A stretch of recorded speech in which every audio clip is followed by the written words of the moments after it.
we're live. You guys ready to go? We have a quorum. We can get started. Shane can just come in if you want. Yep. All right. Well, good evening, everyone. Welcome to our Planning Commission meeting tonight.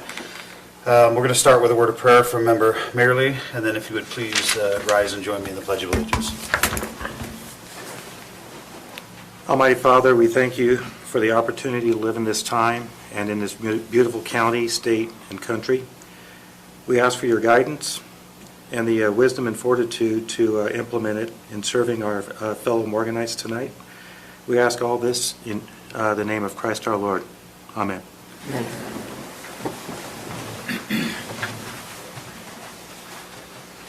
I pledge allegiance to the flag of the United States of America and to the republic for which it stands, one nation, under God, indivisible, with liberty and justice for all.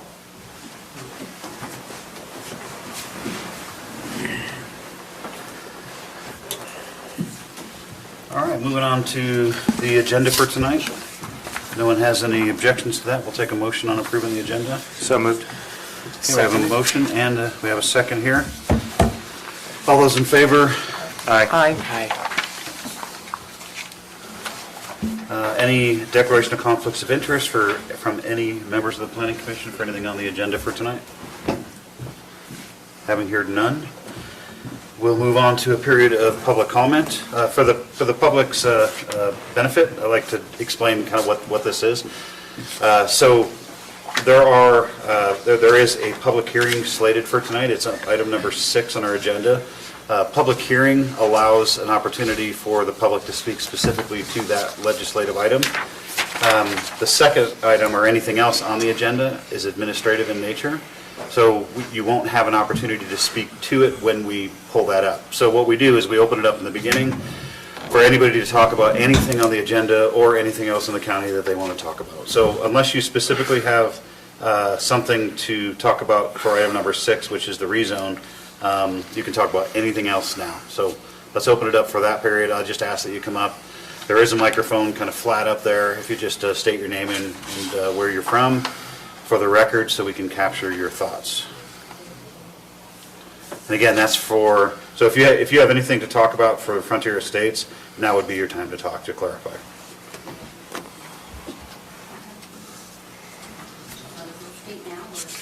Yeah. We're in public comment.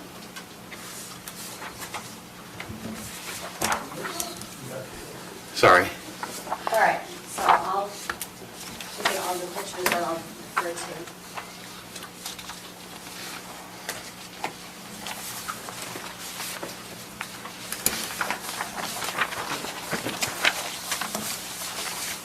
Thank you. Does the staff and applicant get one of those? Public comment. So, for the applicant, we'll present you with everything when we get to that point. This is a public comment period, so for now, we're just going to listen to public comment. As you know, there's no dialogue during this. So my name is Tina Cannon, and I am a resident in Trappers Point. I live at 5273 West Frontier Drive, and I've been the Homeowners Association president for Trappers Point. And in the minutes that I sent to the Planning Commission, I'm referenced extensively in that conversation regarding the secondary egress. So what you have in front of you are the pictures of that egress. You can see that there's a storm drain from across the street, a drain on the first page. You can see you're looking at the easement. Second page, you're looking at the storm drain right in front of what is a light fixture and a power pole. And then you're walking back across the easement. That is the grate where the water drains. And then I have circled in yellow the gate that exits onto Trappers Point, or Trappers Loop Road. And then your final picture is the amount of water that's there in our driest year on the recent memory. So this is where, in 2001, when the original slide happened, the storm drain was, or the drainage was moved from Frontier Drive and the back side just south of where George Seuss's house is, at the end of Frontier Drive over to this area on top of the access easement. Now, if you've gone through any of the documents that are recorded with the county multiple times, regarding that original slide, you'll see that it was an emergency situation. In order for any of the homes to go into phase 2, they had to find a way to mitigate that movement, and part of that solution was to move that storm drain and that retention pond on top of the access easement. Now, I'm not saying it was the right thing to do, but that's the situation that we've been in for 20-plus years now. And why this is not a simple problem to solve, and not one that's going to be done by taking a bulldozer to it. This is drainage, this is storm drain, this is, and obviously not something the homeowners association did on its own. We would never have put a storm drain in, we wouldn't have put the curb and gutter in, we wouldn't have put the light fixture or the power box there. All of this was done before the homeowners were even able to purchase lots and approved by the county. Thanks. Thank you. Anybody else for public comment? Yeah, absolutely. Yeah, I'm confused. I want to comment on the Remke. You'll have an opportunity to comment specifically for the Remke rezone. Yep. A little slow. Yep, no, sorry, it's probably the way I communicated, I apologize. So, anybody else for public comment? Now's your opportunity to comment on anything else on the agenda other than the Remke rezone. My name's Troy Weeks. I live at 5272 Frontier Drive in Trappers Point. And I just wanted to say 25 years ago, we decided to move up to this county. And we made a purchase up the street here. And the landowner, when he found out we didn't live here, decided we wouldn't sell to us. So he backed out of the deal. And 22 years ago, the Smiths developed Trappers Point. We had the opportunity to move up. And we've been grateful ever since. It's been great. We got told that nobody would ever accept us up here. And from not being from the county and growing up here, and my family figured out the secret sauce, and that was service and volunteering and helping people in the community. Today, my wife's still the president of the Morgan Education Foundation, and all my family's volunteered to help in this place. So I just wanted to say that I'm glad that I had the opportunity to live here, move up here. I'm glad that landowners gave us the right, and I know there's a proposal for phase 3. If it's done correctly and the I's are dotted and the T's are crossed, I'm in favor of it, and I'm excited to meet 10 new great families, or whatever that X number ends up being. But I believe in the constitutional right of people that own land and be able to, do some things with their stuff if it's done correctly. Thank you. Thank you.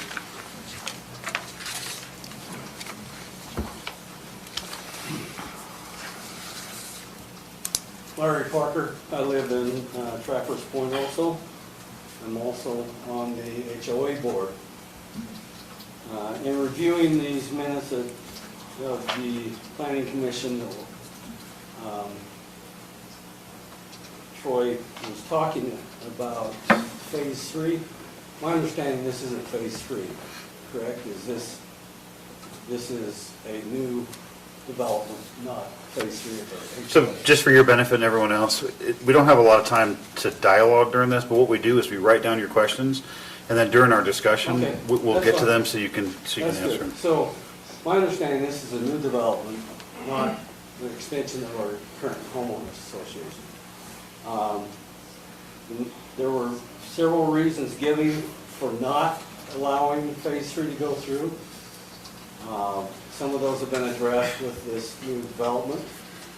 The one thing that has not been addressed is the egress problem that still exists in our homeowners.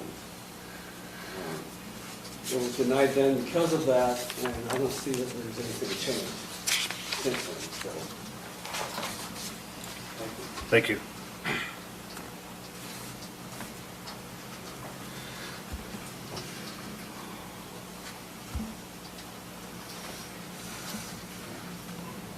So I'm George Souza. I live right next to where Frontier Estates would go in. I want to say that I support Tina's position. I have submitted letters to this council numerous times before I did not in this case, but I am completely against Frontier Estates. I want to point out that I did go look at this secondary egress fence today. It's a section of very heavy fence that I imagine, well, first of all, you have to unscrew it. It has both Phillips and square head screws in it that are covered with paint, so sometimes you have to get the paint out of the way. Get the screws out, and maybe 4 guys could lift this big, heavy section of gate out of the way. So that in itself is a problem. I'm against it. I'm totally against it. I'll resubmit the letter if you need to, and if this ever gets to the final, you'll be seeing more of it. Thank you. Thank you. Anyone else for public comment? Thanks for allowing us to have this time. I'm a member of Frontier Shoppers Loop as well, 6881 Frontier Drive. I understand this is... What's your name, sir? Sorry, I didn't catch you. Sorry. What was your name? Tyron Gagnon. Thank you. I understand this is the second time that we've met on this without a resolution. So I'd like to make sure that the comments that were provided before that last decision was not made be included into this conversation. Is that fair? We're taking notes. We'll get. Okay. We'll have discussion. And that way your pieces should already be in there then, since no decision was made at the last meeting. So I submitted my comments, and hopefully those are taken into consideration, but I'm also against. There's a lot of land issues, landslide issues back there, which I know can be remediated over time, but I don't think anybody's willing to pay for stuff like that. So I'm against. I know there's plenty of people in that community that are against, and so I hope you hear their words and you take that into consideration. Thank you. Thank you. Anyone else? Item number 7 or anything else on the agenda? Okay, having seen no one else, we're going to move out of our period of public comment, and we're going to move on to item number 6 on the agenda.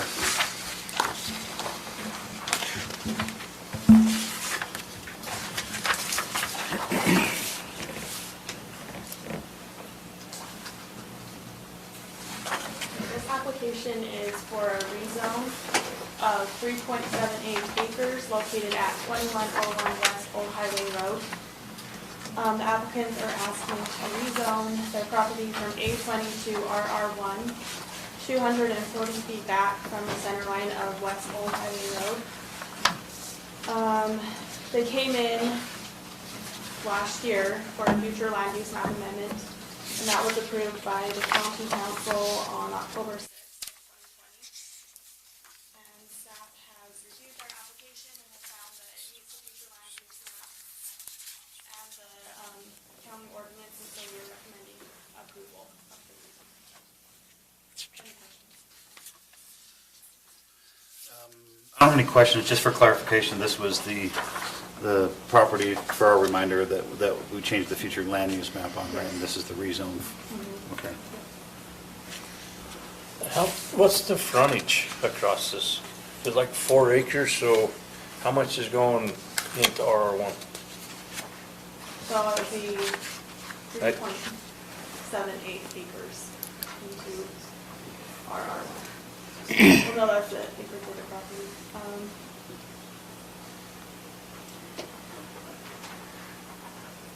Can you measure the frontage?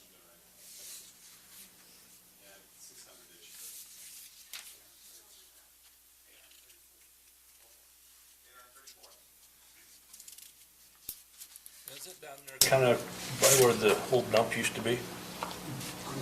Yeah, their side.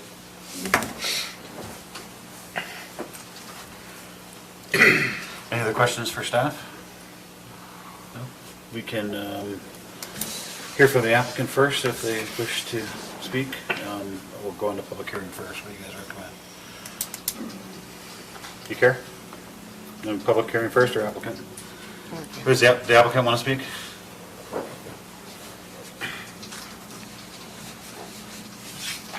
Hi, I'm Rainey Remkus. I'm the property owner. We are actually trying to build a home in this far corner. And we're just following the processes that you guys are recommending to get to that spot, approval. And just to clarify, I'm looking at the legal description, it actually says it's 860 feet across there. And then the surveyor said the rezone would be the 3.78 acres back from the center of the line, center of Old Highway Road, to match the tunnel zoning around Old Highway Road. Okay, got it.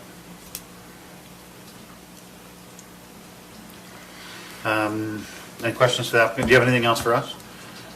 No. Any questions for the applicant? No?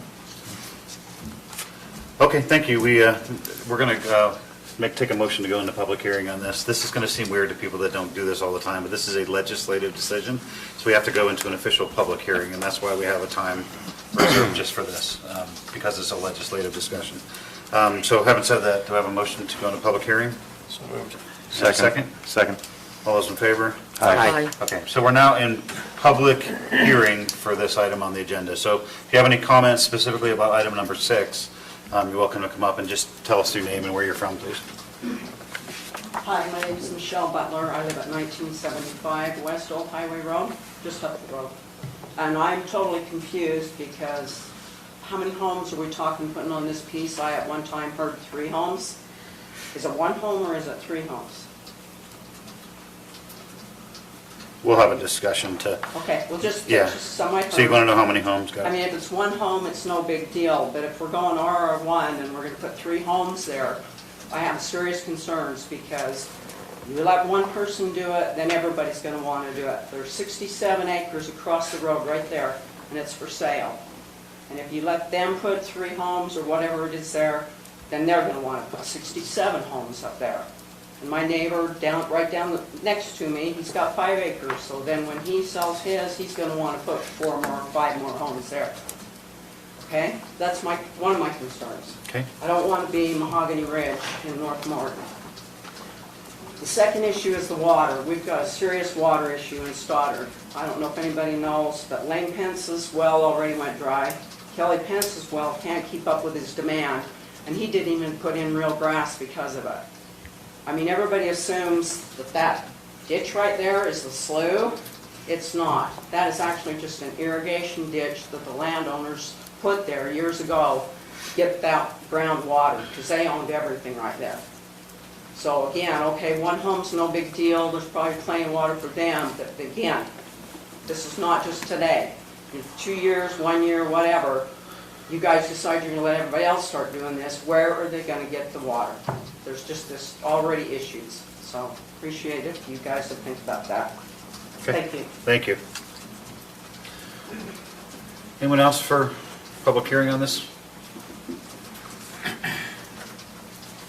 If the applicant wants to answer anything specifically, how about we just let everybody else? Okay. And then we'll give you an opportunity to answer again. Thank you. Is there anybody else that has any comments on item number 6? No? Okay, let's take a motion to go out. So moved. In a second. Second. All those in favor? Aye. Okay, so we're now out of public hearing for item number 6 on our agenda. Okay, so we only had 1 comment for public hearing. Do you want to address any of those things? We can ask the applicant, we can do a combination, however you want to do that. Those would be my questions. Well, so just the first question of the number of homes, the rezoning is rezoned to RR1, which allows 1 unit per acre, 1 dwelling unit. And so they're rezoning, so they could get maybe 3 homes on there. It kind of depends. There's a lot of variables that go into it. Some things restricted. So number 1 is frontage. You have to have at least 200 feet of frontage. Also, this site's a little bit steep, so how are they going to access it? And then the even more restricted will be the septic and well permits that they will have to get from the Weaver Morgan Health Department. So they will look at the proximity of those wells, what are the flows, and having a well and a septic system on each one of these lots will be factored in.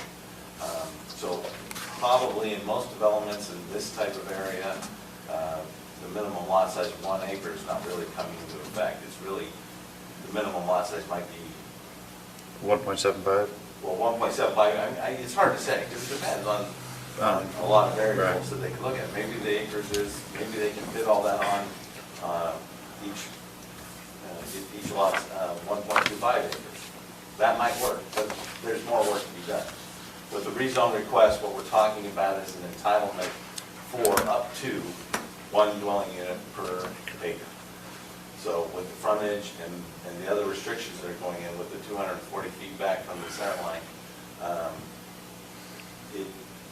if they can get 3, they'll be doing good. I would be surprised if they could get 2. 3 would be, but they might only get 2. So, we don't know until they go through a lot of other processes. This is the first step. So anywhere between 1 and 3, Correct. in theory. So, Most likely. so for water, if, that would be a building permit, and they'd have to go Subdivision. subdivision. Yeah, I mean, the next step would be subdivision anyway, this is just, Correct. yeah. So you'd have to subdivide, and then there's an entire process, and you have to prove that you could get 3 1-acre lots, that you could put a well and septic on each one, et cetera, and then you would need a well from Weaver Morgan approved and all that other stuff. Okay. So the zoning dimensional requirements have to be signed off. Like I said, I think the bigger issue is how many well and septic could they really get on there? What will the health department allow? Okay, we'll give the applicant a chance to answer that question too. Do you guys have any other questions? I just have a general question. I'm curious, I think I knew this at one time, but I don't remember anymore. What is the general consensus on water in the county in that area? Do you know what the state's saying? I don't know that area specifically. I know a little further up 66 and that area, it really has been up to 1.5 acres to get enough land to have a well and septic system on the same, because of the snow things. I'm not sure in this area. Do we ever hear from like the water providers in terms of like, I guess it would be Weaver Basin, in terms of their speculation on what exists down below water I tables? have not seen anything on that, no. Is that readily available or? I would like to think they know what's going on and they have studies on that, but I haven't checked into it and I don't know. There is, I think, a Utah Geological something, Hydrology report. hydrology report. Like in 2011, 2012, they did a study Do you for remember? Morgan County. I don't remember what it said. Do you remember? It's a very healthy aquifer in the valley, but you don't always get water where you want on your property. Doesn't guarantee that you will hit that aquifer on your property, but there is a healthy aquifer. And that's why the 1.5 acres is normal, because. That's what I thought I remembered. Yeah. The septic's your problem, it's not the well. And the septic has to be 100 feet from. Your drain field has to be 100 feet from the well. And so Weaver Morgan now is requiring you to have an alternate drain field put in there. And when they did that, it's made it so it's really hard to build a house on 1 acre and get your protection zone with the well. So you're pushing probably 1.5 acres to 1.75 acres, depending on what it is, what type of system, whatever you go with. So this is just pure speculation for our discussion and for your benefit to hear it, is that if I was developing that, you'd be at a stretch to get 2. But it all depends on the geography and. The way that one works is hard too, because the way that hill works and drops off as the road goes up. So it would have its challenges to get much on it. But that would come later at a further step. This is the rezone, then they'd have to subdivide the land, and they'd have to, I mean, there's a whole lengthy process, which we're about to discuss in our next one. So it's more complicated than that. And then Weaver Morgan would have to approve the well. And so even though, I guess what I'm trying to say for your benefit is that even though something is rezoned, it doesn't mean that it's buildable. You have to, there's a lot of other steps to go through to get a well and septic, access to the land. building, not building on slopes. We got all these other ordinances in place as well. So it's hard to say definitively, but. I got one question. So zoning it to RR1, is that the only way they could build? Is there another zone that they could use? On this parcel, yeah, I think that's it. That's it? Okay. We RR5, but I don't think they have that. And the future land use map has it as R1. Yeah, yeah. And we're not rezoning the whole property, we're only zoning 250 feet back from the center, so anyone else who would want to build further beyond that, they couldn't rezone. That'd be on the interstate anyways. Yep. Okay. What's that? I mean, this parcel has topographical challenges Yeah. and that. The question before us is, should we rezone it to allow up to, in the case of the amount that's being rezoned, up to 3 dwelling units? But there's still other hoops that have to happen. Right. To that. Right. Well, just to answer the question from the public about other people building a 65-acre homes, across the street, we're not looking at a whole property, we're just looking at just that tunnel zoning 250 Right. feet back from the center line of the road, This application is for this parcel only. which is compliant with the rest of the, Right. okay. But the people across the street could come in with a different application. They could. But it that would be be- contingent upon frontage and, They'd have to meet the same zoning standards. Yep. Well, primarily, they'd have to get past what does the future land use map recommend? And the future land use map, do we have the future land use map, or is that it? No, that's the zoning map. That's, Here's future. I believe, yeah, there it is. The future land use map has that whole area as agricultural, ranch residential 5 up there. So the future land use map would not support any other development on those slopes.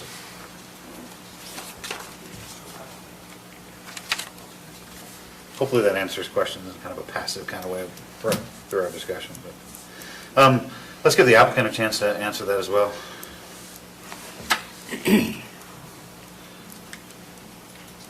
Thanks, Lance, for clarifying the frontage and needing 200 feet build. Again, we just want, at this point, to build one home. We have a well on there already. Our water right number is 35-13802. You can look up all the water rights on their water division. And when we bought the property, it came with plenty of water rights. And you only have to exchange one of those for a well.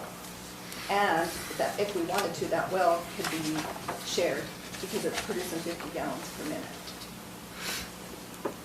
And Shane, thank you also, because you are right, like, we've already talked to somebody about the septic and having that arranged, but again, it's another process and a step down the road, so we'll cross that bridge when we get to it.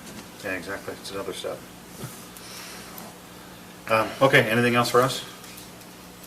No, just here to answer questions. Okay. Any other questions for the applicant? Okay, so discussion, any further discussion on item number 6 for us? No? Mr. Chair, I want to recommend a motion. Okay. I move that we move forward with a positive recommendation to the county commission, the RE/MAX rezone map amendment, application number 21.033, changing the zoning district from A-20 to RR-1, 240 feet back from the center line of West Old Highway Road, based on the findings listed in the staff report dated August 12th, 2021. Okay. We have a motion for a positive recommendation. Do we have a second? second. Okay. All those in favor of the motion? Aye. Any opposed? Motion passes. Okay, on to item number 7 on our agenda.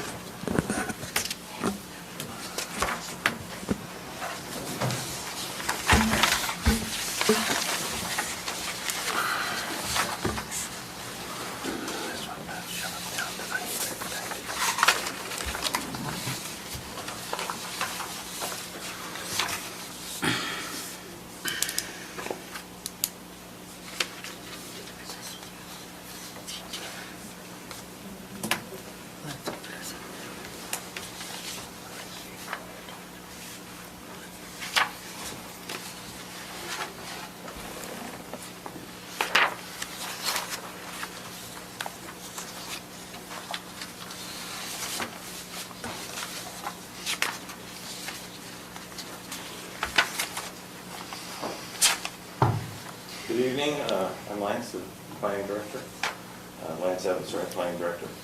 This is a request for a preliminary plat of 10 lots.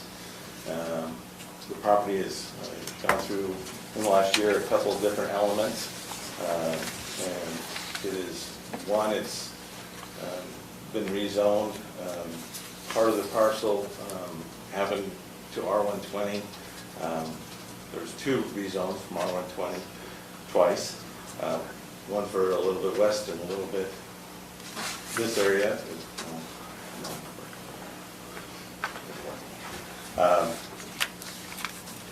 Part of the property has been rezoned to R120 to allow 20,000 square foot minimum lot size on it. That's the first, that applies to lots 1 through 6. 6 through 10. 6 through 10, thank you. 6 through 10. There's been a great deal of geologic hazard studies and work done on this lot. The applicant has met the requirements for, and we have the documentation of, and you guys looked at it when you reviewed the concept plan, and the properties, the geologic hazard established a lot of conditions on this plat with a no-build line and an area where there would actually not only be no building, but no disturbance whatsoever, no watering, no changes at all from the hillside down to the west, down to the creek. There's a creekside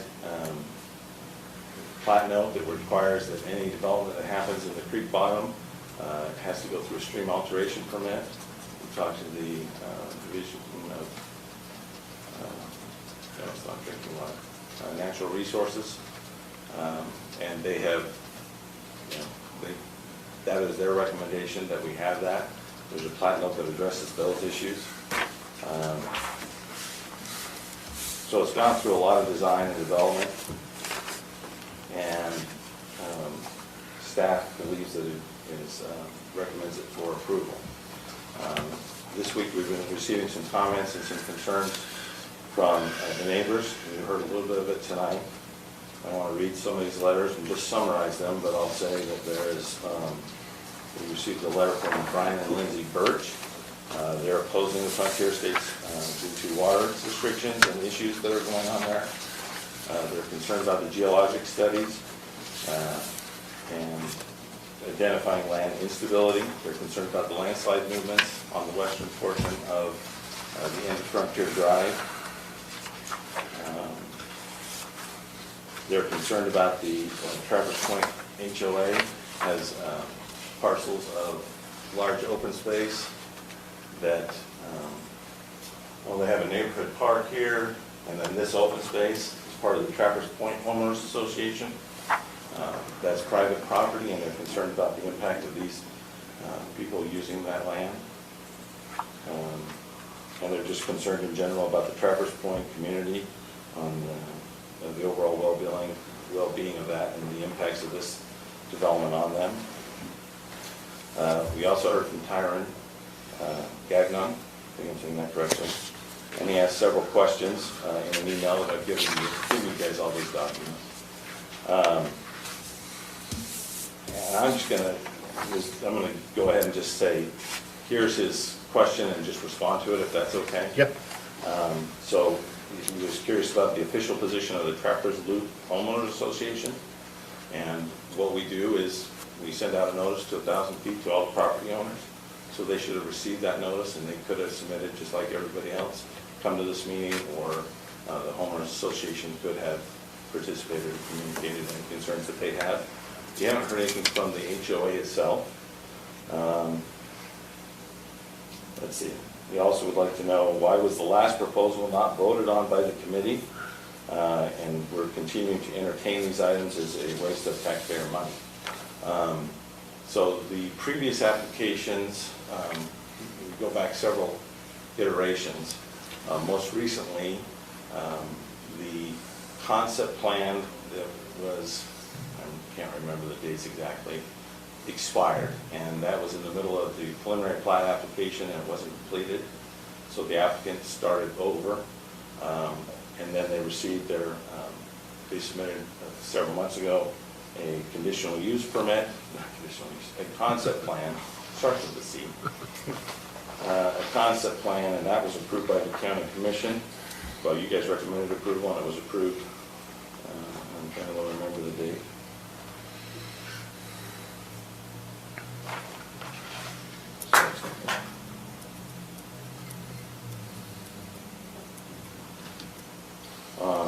On June 1st, 2021. So this has gone through, this new iteration is kind of a start over, and that concept plan was approved with the configuration we have today. Haley, would you scroll down to the actual subdivision plan? Let's see. And why are we continuing to do this? We are required to process applications to receive. It's due process. We have to, and our code requires that if we receive an application for subdivision, we walk through the motions. And I understand the frustration of the neighborhood that, hey, we've talked about this so many times, it's getting old, it just keeps coming back and coming back.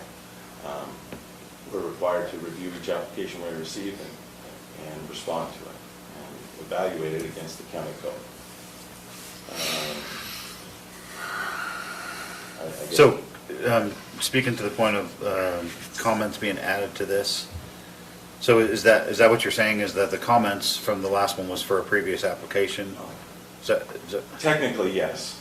I mean, I certainly understand that these are the issues that the neighborhood has brought up, but I think at a high level, we were discussing, and you've heard tonight in the public comment, and I'll get to it a little bit more, water, the geologic hazards and landslide issue, and also this week, the newer issue of an access, a secondary access and emergency access for the development.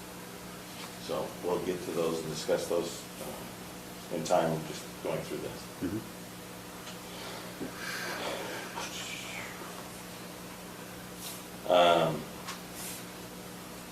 And I guess I'm just going to say that the comment is that a penalty should be in the form of paying all fees expended by the county to entertain this proposal. We have an application fee that covers part of the planning commission or the planning staff's costs. All outside consultants, the county engineer, county surveyor, geologists, if they are doing review time, are all paid for by the applicant. So they spend quite a bit of time and money dealing with that. In a sense, and they have to reapply and add those fees in. So it's a little bit covered, and probably a lot of out of pocket for the applicant. That is probably not their choice. About that. And then he expresses the water is already a shortage for the community and what can be done to expand the water rights. And I'll let the applicant speak to more of the status of the Highlands Water Company, but the code requires that we get a will serve letter from the water company that states their flow rates and the amount of water that they have, and that checks and that meets the code, and we've received that letter.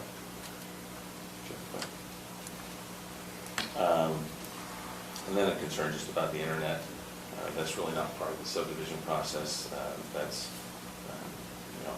private utility that's not part of our subdivision process approval. And then he requests that the adjacent homes get an earth berm to protect their properties. And I appreciate that, but we can't really require that without a legitimate statement of how it would be impacted if they didn't have that. And the next letter is from Russ Sheridan. He's concerned about the secondary access easement and geologic hazard instability. The secondary access easement has been discussed in the public comment. It does exist in the southeast corner of the Trappers Loop subdivision. The easement is there. It's a 30-foot easement that runs between lots 65 and 66. In looking at the Google Earth photos going back to 2006, it was landscaped at that time, and that landscaping has grown. And so that is an issue with that was supposed to be kept open. Also, the fence was installed, the plat note specifically for Trappers Point Plat B, specifically states that egress easement shall not be fenced, yet it is. So it's kind of a separate issue that that's where that is. As it affects the Frontier Estates application, the fact that we do not have 2 access points for emergency vehicles or egress points is a concern. And I'll get to well, I might as well discuss it. We've had some correspondence with the Mountain Green Fire Chief, Brian Brennell, and he sent this just right at 6 o'clock today. I'm just going to read his letter. You guys all have copies. It has come to the attention of the fire district that the required secondary emergency access egress point has not been maintained by the Trappers Point subdivision. Therefore, the proposed main road for the Frontier Estates cannot be considered as adequate for emergency evacuation egress, and a dedicated emergency egress fire apparatus access road must be approved per IFC, International Fire Code 503.1.2.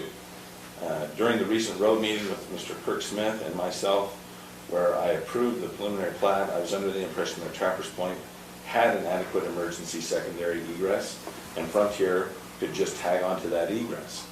Yesterday, I was made aware that there is in fact no other access except by the main entrance road into or out of Trappers Point. I have approved the Frontier Estates roadway as presented because the requirement of the IFC is that developments with one-family dwellings under 30 dwelling units are allowed to use just one FAAR. However, since there is only one access out of Trappers Point, and Frontier would utilize that one access, and the number of the units total would exceed 77 when the additional homes with Frontier Estates are taken into consideration, I must reconsider my approval. A secondary FAAR from the end of Frontier Estates out to Trappers Loop Road would be required.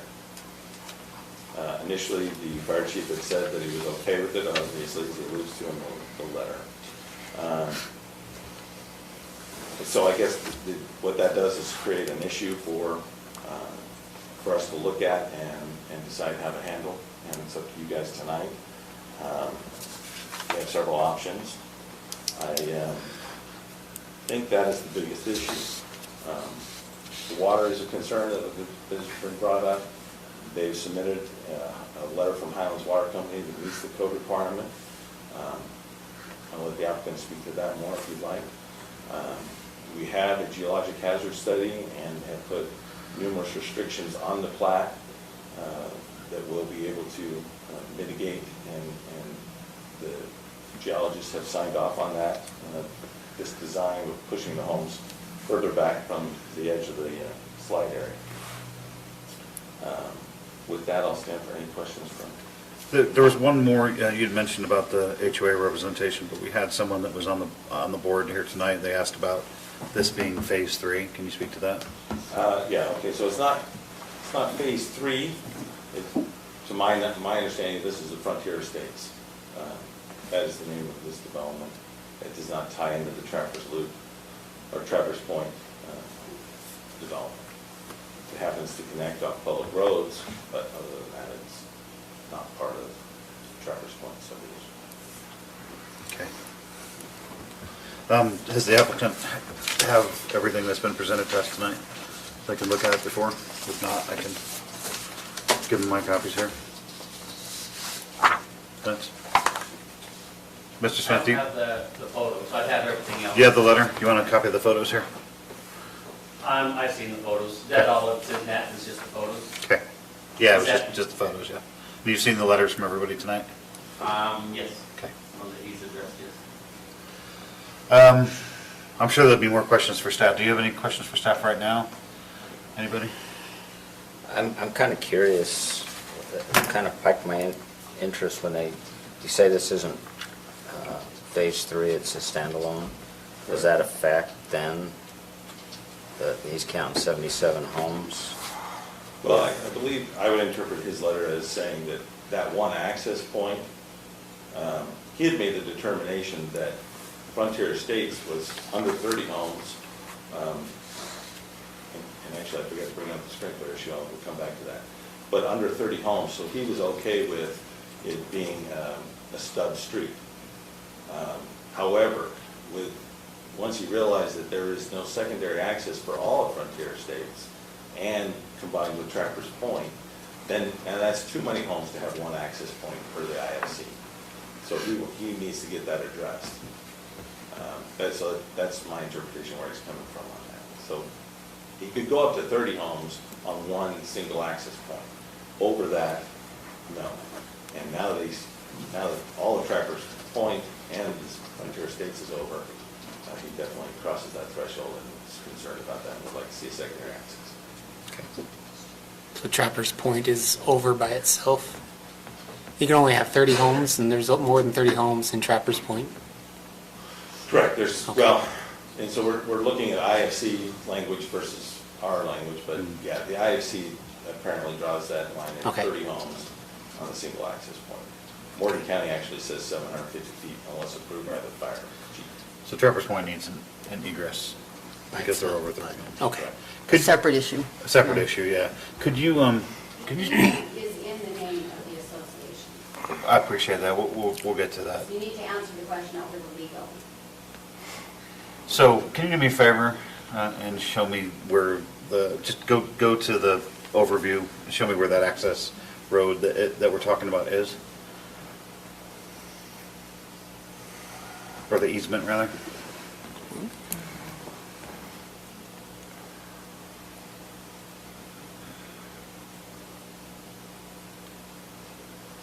So where's the fence in the pictures? So there's platted an emergency access easement Right there? across these two lines. Okay, so they would go out that road and then... 15 feet on one and 15 feet here. Well, that was the intent originally. It has since been, for tonight, there's landscaping, there's other issues going on, there's a fence. It doesn't meet the plat. Okay. I'm just trying to get to it for my own understanding. This letter we have from the fire chief says that there needs to be an access egress, and he's saying there isn't one. A secondary, yes. There is not a secondary access. Okay. So as long as they meet that condition, if we put on, they would be able to move forward if they meet the fire chief's If there was a secondary... request, that they that's the issue. provide a secondary egress access. Okay. So as of right now, there is no secondary egress that we know of.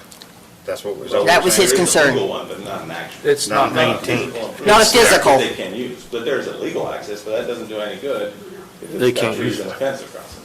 You don't have ownership. Well, and, okay, so to speak to that comment, the plat note just says that there's an emergency access easement. It doesn't say who can or can't use it. It's connecting two public right-of-ways. So I would, and we probably should verify, but I think every other plat, that is an access easement for emergency access. It doesn't say who can or can't use it. It's for emergencies. On all our plats, we have drainage easements and utilities. It doesn't say which utility or what drainage. It says for the general purpose. And so that general purpose can be met. Okay. As of right now, I think the main question that I've got is that the fire chief says there's not a secondary, he doesn't support it because there's not a secondary egress. That's the question. And he's requiring one. And he's requiring. He would support it if there was one. Right. Right. And our code also requires one, is that correct? A1244I? Our code does not allow it. It wouldn't allow the dead-end street Right. Over a certain length. over the length that would be required for the application before us Right. without that. One more question I have is, so the fire chief, what kind of access does he want it to look like, or does it have to be? Good question. He wants, the current code is a 26-foot wide easement that can hold a 75,000-pound apparatus, so it's a pretty substantial road. Because the plat was approved in 2006, he would be willing to go to those standards, and he states that that would be an adequate amount if he had, the trucks they had at the time was 38,000-pound vehicle. So it really should have been maintained from from the time of inception to today, and if that were the case, it would be, I can't remember the width, I think 12 feet, 16 feet. I think he said 12 on that one paper. Doesn't really matter because it's not there. There's an easement, but there's no. It's not 26. Today is 26 and 75,000 pounds. It would be 38,000 pounds and a little bit more than 26. Not So necessary. Either one. We have 30 feet. The easement is for 30 feet. Okay. So it would be just. 16 foot. 16, okay. Yeah, the easement's bigger, right? The road, if there was a road there, it would have to be 6. Well, he's going by it back in the 2000 one. Right. But I just want to be clear as we carry on the conversation that the issue is that there is no secondary egress right now, based on fire chief's recommendation. Right. Okay.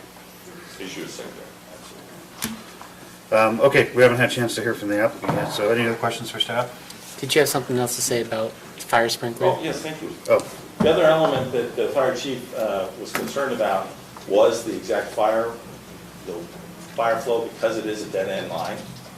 And so he said that we would want to do sprinklers potentially. And that would be addressed when homes come in for a building permit, that's when they get their fire approval. So he would look at each individual home when they came in, look at the water flow for the hydrants, and make the determination at that time whether or not those homes need to be sprinkled or not. So we have added a plat note that would state, so that people when they buy these lots know they may have to sprinkle the homes. That might be something that they will need to do because the hydrants don't provide enough water. Okay. Now, maybe the hydrants, by the time they build their home, are up to the highest level and they're fine. Maybe not. They've been warned that if they buy a home or a lot in there, they may have to sprinkle the homes. Okay. okay. We're ready to hear from the applicant.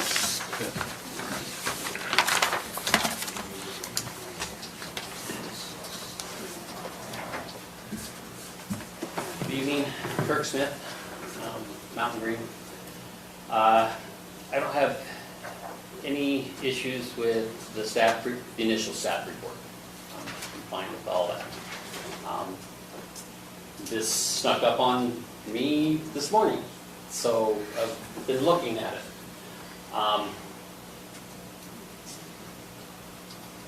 I was part of the Trappers Point Area D Phase B, which we initially had A Stub Street proposed to come down here, but this landowner didn't want it.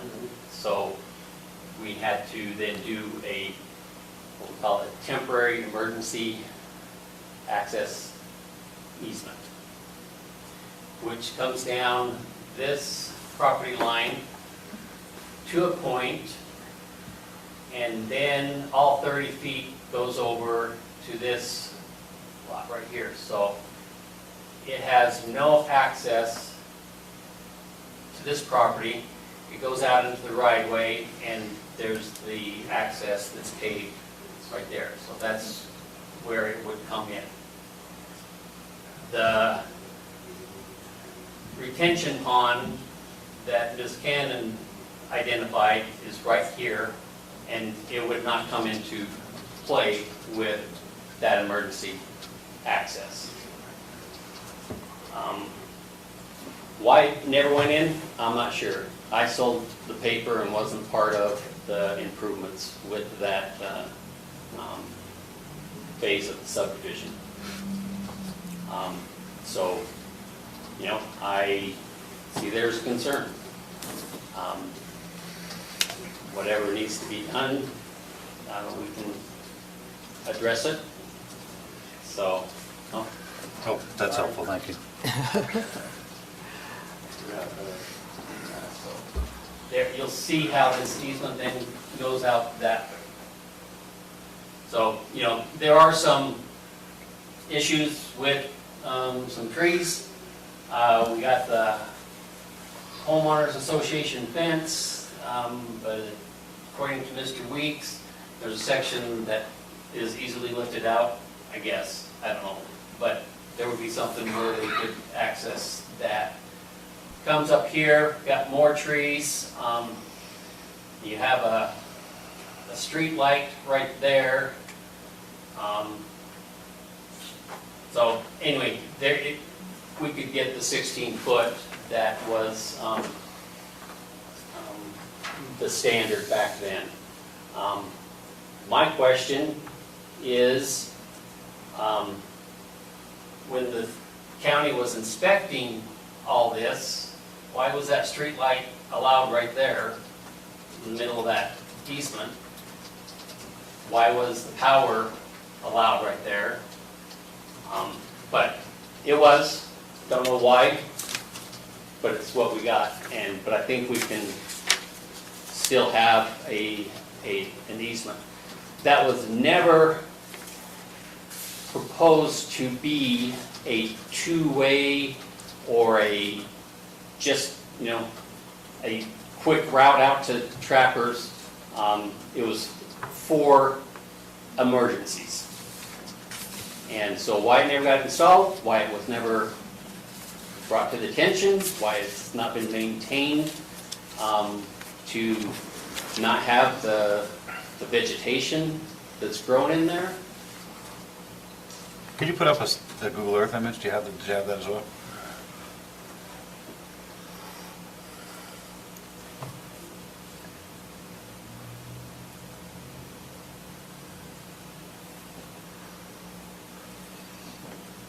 So this is 2019 Google Earth image. You can see the transformer, the light poles there. Here's the landscaping, the trees. There's also the trees down there. It actually veers over and comes to this corner of these lots. But This tree is the only one coming back. There's one right in the corner, which probably could avoid. But then it is all open.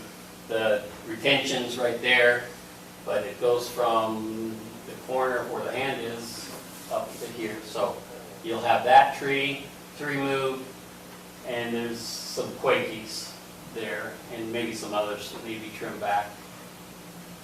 You can see these intake storm sewer grates. That's the property line that's right in between there. Where's the storm drain in the picture? There's two, The- right there, right there, right there. What about the one that was in the grass where the... Oh, the retention pond? The retention pond one, yeah. That is right here. Where's the drain for that one? There's no drain. There was in the picture, I just didn't see. There was like a, in the front of it. in the front of it or something, I'm just curious. Oh, is there an overspill if it goes out? I mean, I guess it goes out to the right of way. Yeah, that one, I was just curious where that was, if that... Oh, okay. I don't know if it's ever been full. I mean, I'm sure it gets pretty close, but.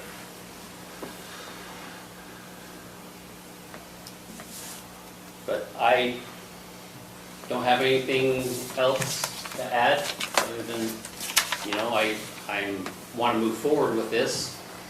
So I would want, if we need to put this in, we would talk with the county commission about that, but, make that a condition of approval. Any questions for me? Questions for the applicant? So I'm just curious. That was the fire chief. Fire chief said. That was the fire chief saying 16 feet. Today's code is much greater, but, what it was back in 2000, when this was put in, I believe it was 16 foot, and with 3,500 pound. So I believe that's like 3-4 inches of road base gravel that would handle that. We wouldn't pave it. It would be gravel, because it is temporary. So at some point, there will be an access down through the Warner's property or up over into Highlands, which would create the second access, and then that would be eliminated. One thing that they have followed the easement is there's no fence line, they can't put a fence line until it's got a second access, so at least we don't have to deal with that fence. Just, there's one over on the road, that's. That's the other just, yeah, it's just what the Trappers Loop, or Trappers Point PRD has put in, but like Mr. Weeks said, that it's a section that lifts up where it can be accessed by emergency vehicles or access to evacuate. Any other questions? I know the public raises their hands and stuff, and I know it's weird, it's time for us So I to. didn't have the fence, so I could answer any questions about it. Oh, So, well, I did have the fire chief come and look at it. I appreciate it, we really don't need that comment, no, well, thanks. There's one thing, can you go to the overview, where it shows the common ground? And I want to address, there was a question by someone about the common ground. Okay. So this is the common ground, so where Frontier Estates is at, there are trails, that people from Trappers Point have gone on to private property, but we haven't forced the issue.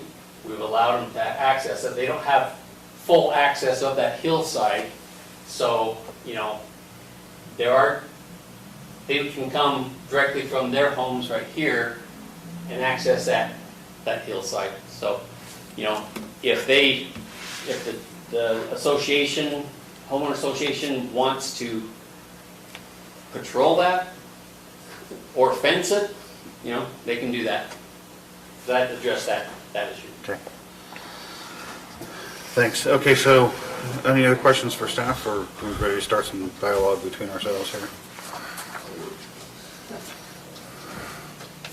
No discussion.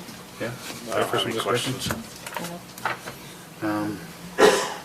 I'd like to just, for my own, call it my post-COVID brain or whatever, I need to simplify things, so, the first concept was several years ago. First concept plan for this, the land said it expired, came back after about maybe 2 years even, I think, and then reapplied for concept, that was in June, so this is a whole different application. And then I remember the rezone, so this is preliminary and final, so. It's just preliminary, isn't it? No, sorry, excuse me, just preliminary, final is next. Thank you for that. So I just wanted to look in code, we're always trying to match up what the requirements are. And the missing requirement is there's no secondary access point. So I know there's a separate issue with Trappers Point doesn't have a secondary access point right now, so, they don't have, I guess they could just, drive their trucks through that or whatever if they want to do to get out if there was an emergency, but our code requires for that stub road to be put in, is that the right word? Or for the road to be greater than 750 feet or whatever it is, for there to be a secondary access road, and the fire chief has said that there isn't one, and he doesn't approve it, so I'm kind of hung up on that, so, it's missing, so there's options, I guess, I want us to be aware of what our options are. Our options would be, I'm just going to throw it out there as some potential options. Obviously denial, recommend denial, postponement, or a condition. Is there any other option that I'm missing? Those kind of our three options we're looking at. Yeah. And I just want everybody to be aware of that, that's what we're faced with. And the fire chief didn't say they had to perfect that emergency access egress. It's No, just they need one. Right, so there's, I don't know what those options are, but Right. there might be another option. There might be another option, so. He mentioned in his thing that he'll work with them. Right. So to me, all that stuff doesn't matter. Until he signs off on it, it doesn't matter. They can work with him. The thing right now is there's not a secondary access. And that could be a condition. I wouldn't even do condition. I think it needs to be done. I think that's a really big condition. Before making that's final application. That's too big just to be a condition, I think. I think so too. I think It needs to be it part of the needs to be done. application. When it's done, then it can move on.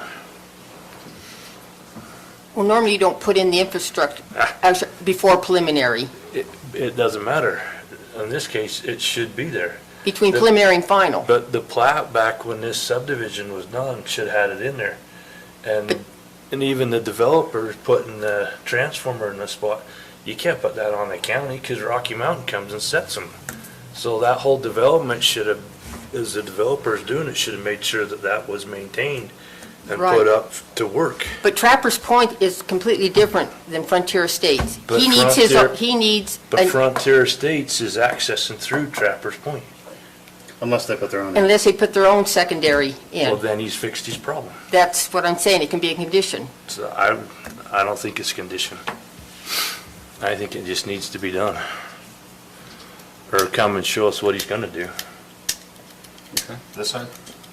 I agree with Shane, that I think this is like more than just like a condition that they have to get it done, because they're gonna have to, they don't want to use that one, or they can't get that one up, they're gonna have to develop a second one.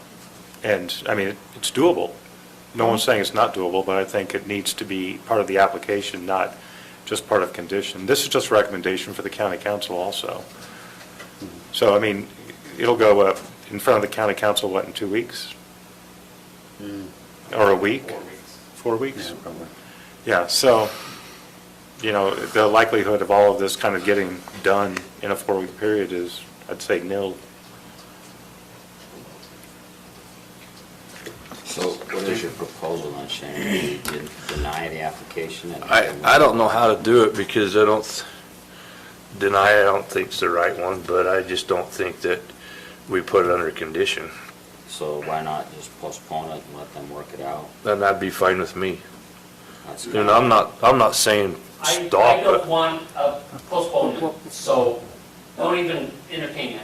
You deny me with findings of facts, or you approve me with conditions. okay, Okay.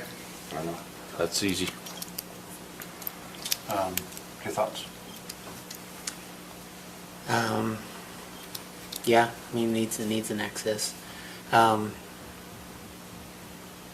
Whether they do their own, yeah, or they use this other one for Trapper's Loop.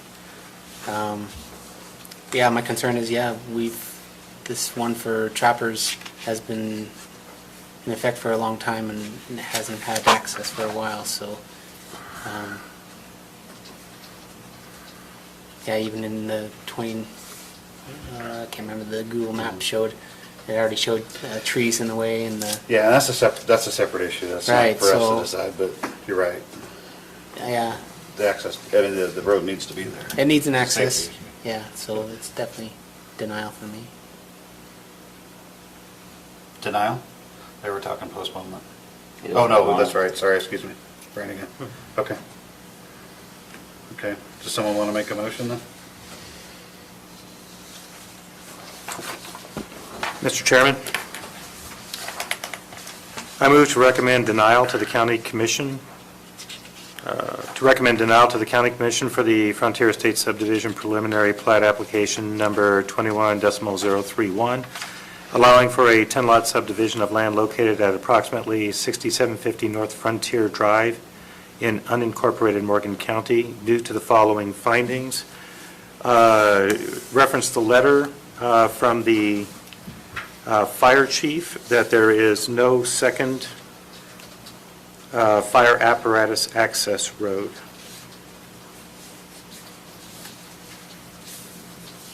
Staff and council on that, is that captured? Okay. Okay, we have a motion. Do we have a second to the motion? Second. Okay, any further discussion? I still think a condition between preliminary and final is an appropriate place for them to be able to perfect their application. If they can't get the secondary access, egress, it doesn't move forward to final.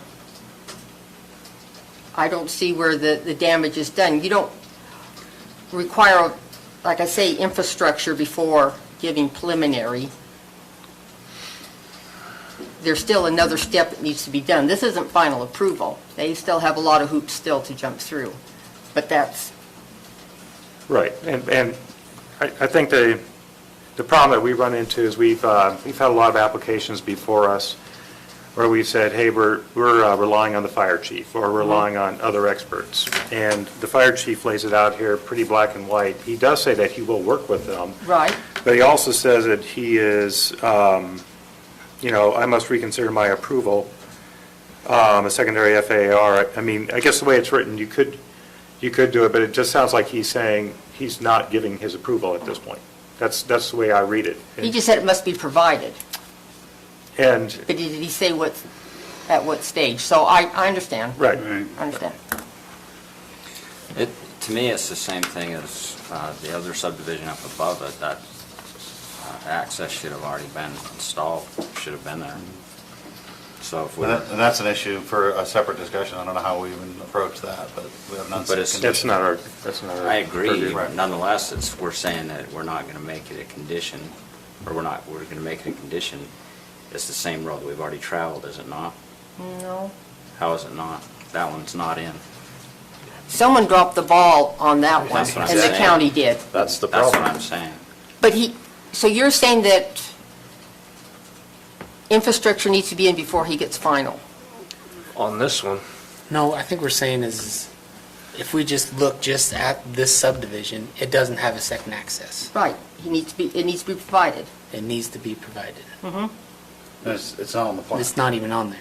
Right, but before you apply for final, not record it, before you even make that next application, it has to be there, provided. But it's not part of preliminary to show how that's going to work at this point. It's part of 81244I, which says that any road greater than 750 feet, which this is 1,000 or something, that it needs to have secondary access. And Well, that the fire chief has to sign off on it. Right. We'll make the recommendation. And that's what he's doing, is rescinding his approval for that road to exceed 750 feet, and the application is 1,000, so. But if he had that emergency access, I- it would be allowed. Thank you. So, I appreciate it. We're in the middle of a I discussion. know, but you're not making any sense up there. Noted. Because. Noted, sir. Thank you. If that's Enough. going through, Sir, enough. then it would be fine. Anybody want to amend the motion? Fine, deny you. No? I'll go to a board that understands. Okay, we have a motion to deny. We have a second. All those in favor? Aye. Any opposed? Aye. One opposed. Motion passes.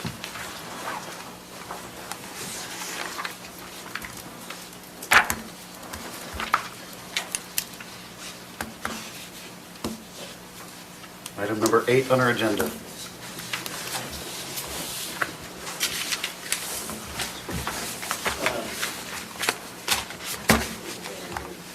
So we had a advisory committee meeting yesterday on the general plan. The consultants have been working on accumulating all the data they've put together. Just to remind you, they did the survey, statistically valid survey from the whole community. Then they did focus groups. They looked at our plans, our area plans, and they've kind of consolidated and put in goals and outlines of various visions based on all this data that they've been hearing. They got some feedback yesterday of what they would like to see, and they've gone through and done, it's joint with Morgan City, so we have, there's the Morgan City land use plan, and we also have Mountain Green and the rest of the counties all outlined. And I can say that there are significant changes, I don't know about change, but the issue is that growth is coming. The projected change for Morgan County is to grow substantially, a lot more people moving in. And so where are they going to be and how are we going to accommodate them? Their concepts are to push them into village center areas, so throughout the community, but also in Mountain Green, there would be a higher density there. Anyway, so they're going to take those comments and hopefully have them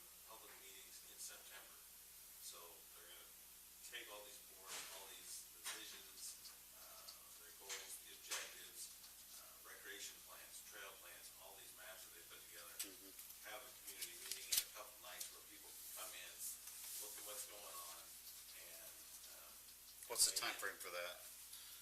Roughly. It'll be mid-September. Okay. It's late, I would hope. Here probably, right? Probably a auditorium, house type situation. And then hopefully we get some feedback.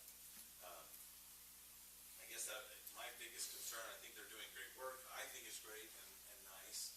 I think it's addressing and moving forward. I know, like Steve weighed in, he's very concerned about, that we're listening to the area plans. There's a lot of work done there.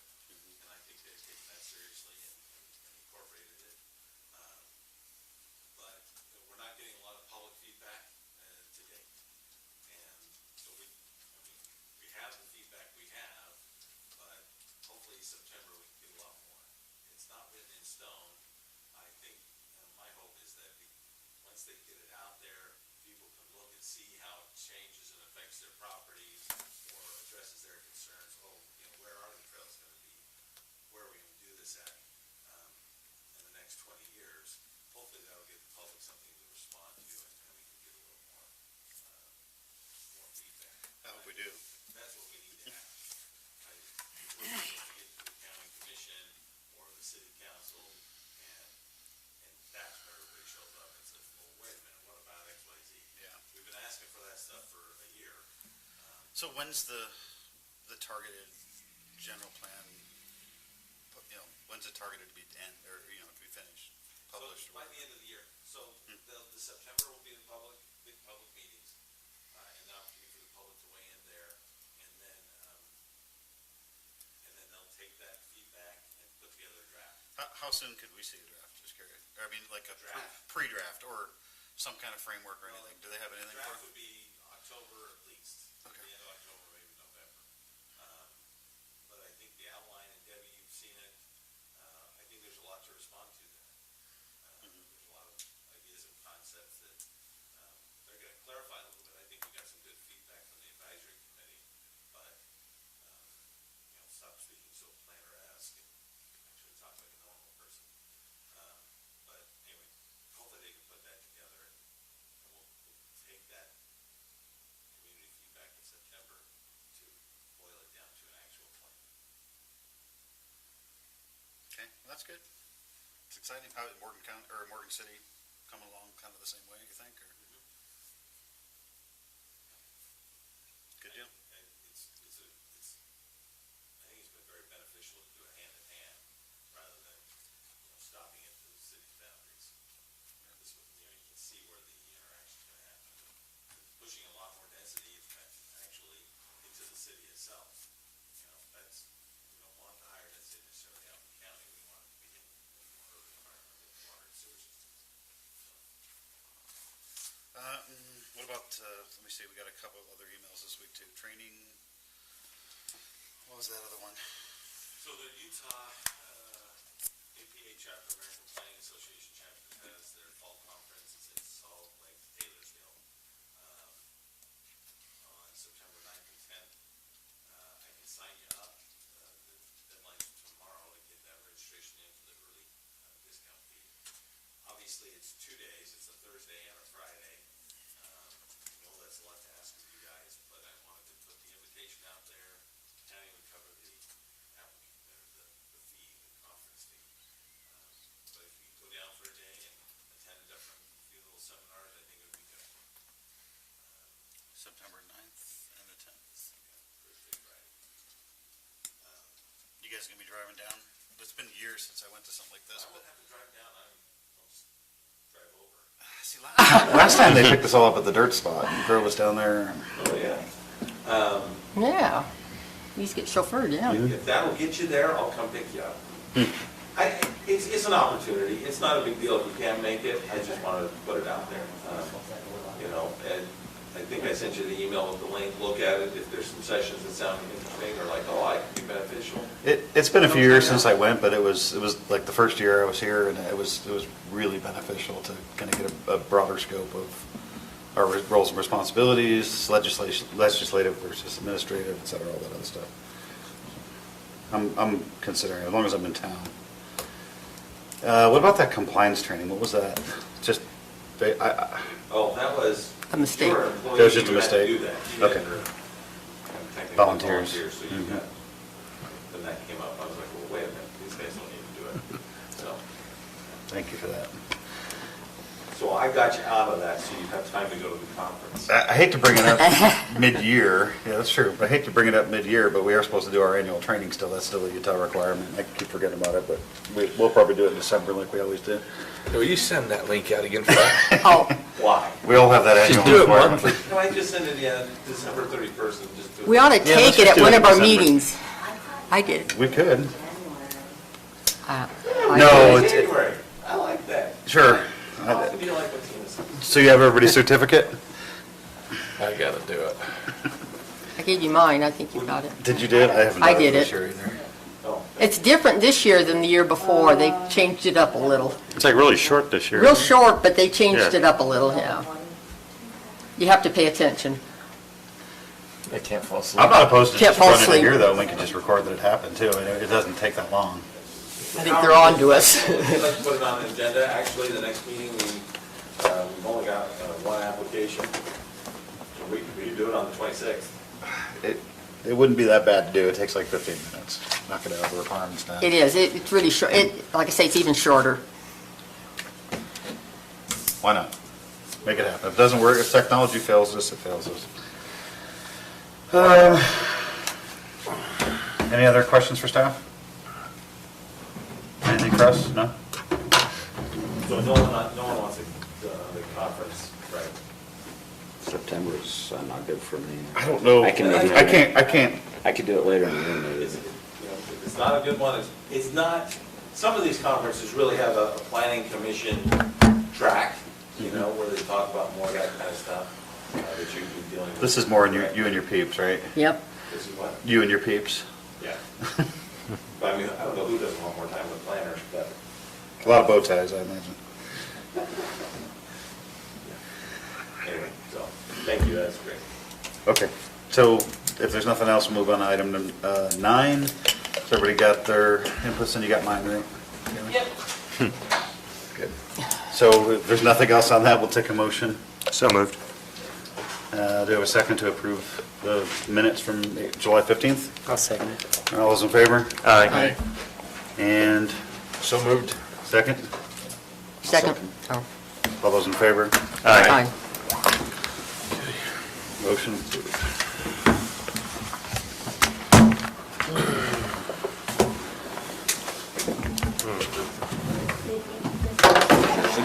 So what? What's that? Done new rounds? Yep. 6.8? 6.8 Western. Military. 6.8 Western is Browning, and Winchester came out with the new one. It's like 270. That's been hopped up, got, a couple like 100 feet per second more. And it's supposed to be really nice. The only issue I've heard with it right now is that you gotta get a Browning or a Winchester rifle. And there's only 2 weights in the bullet right now. Wasn't it leading one to the right?